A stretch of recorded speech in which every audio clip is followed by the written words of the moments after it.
Hello, Bucknutters, and welcome to the Morning Five on June 4th, 2014. I am Dave Biddle. On today's show, we're going to talk a lot about Ohio State football recruiting, including the latest on Damien Harris, Van Jefferson, and Shamar Kilby-Lane. And we're going to give an update on quarterback Braxton Miller, who is rounding back into form after offseason shoulder surgery. O-H-I-O. Our Bill Kurlick has a video interview with Damien Harris on the site right now for subscribers that you absolutely won't want to miss. Harris from Berea, Kentucky, is ranked as the number one running back in the country according to the 24/7 Sports Composite. As a junior in 2013, Harris rushed for 2,621 yards, averaged 11.9 yards per carry, and scored 42 touchdowns. Other than that, he didn't really do much. The 5'11", 205-pound Harris originally committed to Michigan, but decommitted earlier this year. So what does Harris think about the Buckeyes? Does Ohio State now lead for him? What type of young man is he? You won't want to miss Bill's video interview with Harris that runs exactly 4 minutes and 19 seconds in length. O-H-I-O. Now let's head out to New York City and check in with the recently engaged Alex Gleitman. Alex, just how big was the engagement ring? And what's the latest on Ohio State football recruiting? Okay, forget about the former. Just tackle the latter. Today we're going to talk about two prospects that have been on Bucknutters' minds for quite a while. Both of these players in Van Jefferson, the wide receiver out of Nashville, Brentwood, Tennessee, Ravenwood High School, and Shamar Kilby-Lane out of Hallandale High School in South Florida, have both been on quote-unquote commitment watch for quite some time, but have changed their timelines quite a bit. So what's the real deal with them?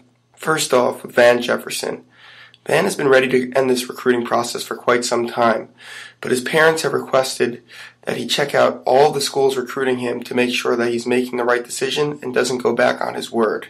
Both mom and dad are sold on Ohio State, mom probably a little bit more, dad being certainly okay with Van going to Ohio State, but again, they do want him to just see all his options to make sure he's not rushing into any decisions. He recently visited Georgia and has already been to Ohio State, Tennessee, and Ole Miss, but return trips are expected there.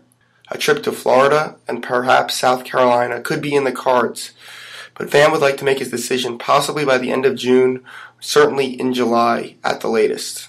I still like the Buckeyes in his recruitment right now, as my sources down in Nashville are telling me, but Tennessee is certainly a player, as Van is very close to his family, so proximity to home certainly plays in favor of the Vols, as well as his relationship with wide receiver Josh Malone, an early enrollee at Tennessee, who has been recruiting him hard to join him in Knoxville. As for Shamar Kilby-Lane, I'm told by his coach that a June decision is still on tap.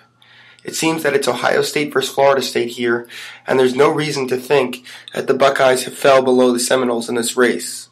Ohio State's really been on the top since he took a visit to the Buckeyes Bowl practice down in Miami for the Orange Bowl, and then that cemented even further when he took a visit to Columbus for the spring game. He was supposed to visit LSU this past weekend, but did not make that trip. Another good sign for the Buckeyes.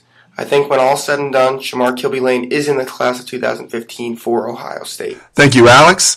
Sounds like the Buckeyes still have some work to do with Jefferson, but it sounds like Kilby-Lane is on the verge of being a shoo-in for Ohio State. O-H-I-O. For more recruiting coverage, Bill Kurlick has his What I Am Hearing feature on the site right now. This is a feature where subscribers can ask him any question, and there's a lot of good questions about the Torrance Gibson situation, Bill's take on Ohio State quarterback commit Joe Burrow, Bill's thoughts on offensive tackle Matthew Burrell, how many players Ohio State will take in their 2015 class, and much more. But to participate or read What I Am Hearing, you need to be a subscriber. You also need to be a subscriber to read all of our premium content, including the Daily Boarding House. So if you're not a subscriber, give our 30-day free trial a test drive. O-H-I-O. I have to admit I'm a little bit concerned about the Braxton Miller situation. As you all know, Miller suffered an injury to his right shoulder in the Orange Bowl against Clemson. Ohio State initially tried to avoid surgery on the ailment, but in February, Miller underwent arthroscopic surgery to repair the shoulder. The arthroscopic part was good because that meant Miller did not go under the knife. Early word was that the staff hoped he would be throwing again by June. Well, June is here and Miller is throwing, but only with the Nerf football. He has yet to throw a real football since his surgery, and with camp less than 2 months away and the start of the season less than 3 months away, that presents a concern. Now, all signs point to Miller being cleared for the start of camp, but how rusty will he be? How much will it affect him that he wasn't able to throw with his receivers in the summer and get his timing down with them? These are questions that remain to be answered, but it's definitely something to keep an eye on if you're a Buckeye fan.